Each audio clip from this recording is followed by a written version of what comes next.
அப்படியே எரு விராட்டிகள் பசு விராட்டிகள் கிடைத்தாலும் விறகுகள் கிடைப்பதில்லை. ஏதோ அப்படி இப்படி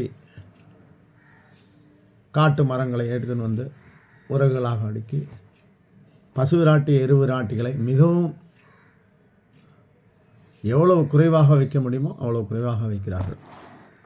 நான் சொல்கிறது நகரத்துலேயும் சரி, கிராமத்தில் கூட தொன்மையான கிராமத்துலேயும் சரி, ஏதோ அரிதாக சில கிராமத்தில் தான் கிடைக்கிது.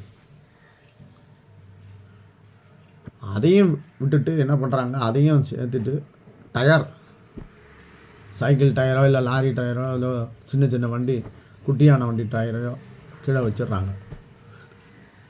மண்ணெண்ணெய் ஊற்றுறாங்க, சர்க்கரை போடுறாங்க. போட்டுட்டு என்ன பண்ணுறாங்க, நாம் போடுற அந்த அக்னி தணலுக்கு மட்டும் கொஞ்ச நாள் இருக்குது, கற்பூரம் ஏற்றி வச்சுட்டு வந்துடணும், நெய் விட்டு எல்லாம் பண்ணிவிட்டு. இவங்க என்ன பண்ணுறாங்க, கொளுத்தி விட்டுட்டு அங்கங்கே மண்ணெண்ணெய் ஊற்றி கொளுத்தி விட்டுட்டு அது பாட்டுக்கு டயர் ஸ்மெல்லு அது இதுன்னு ஒரே கரும்புகை மண்டலமாக காட்சியளிக்கிறது.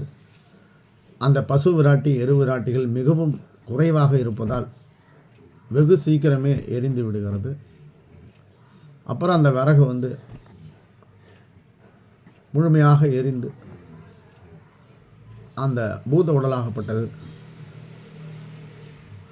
ஒரு மனிதனின் இறுதி பயணமானது அந்த தகனத்தில் நிம்மதியாக நடைபெறுகிறதா என்றால் இல்லை.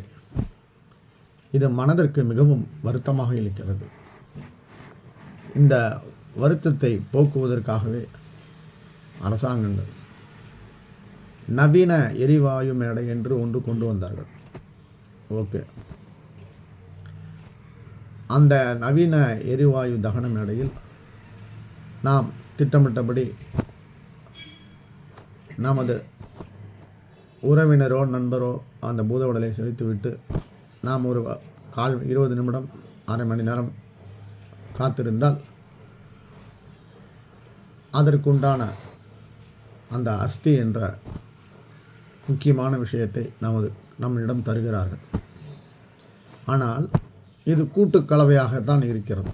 எல்லோருடைய சாம்பலும் அதில் கலந்திருக்கும். அடுத்தது என்று தயாராகி கொண்டிரு அந்த இறுதி யாத்திரைக்கு தயாராகி கொண்டிருக்கும் வெகுஜனங்கள் வந்து கொண்டிருக்கிறார்கள். என்னை செய்வது இறைவன் விட்ட வழியால் இப்படி காலத்துடன் ஒத்து போக வேண்டிய கட்டாயத்தில் நாம் இருக்கிறோம். ஓம் நமச்சிவாய.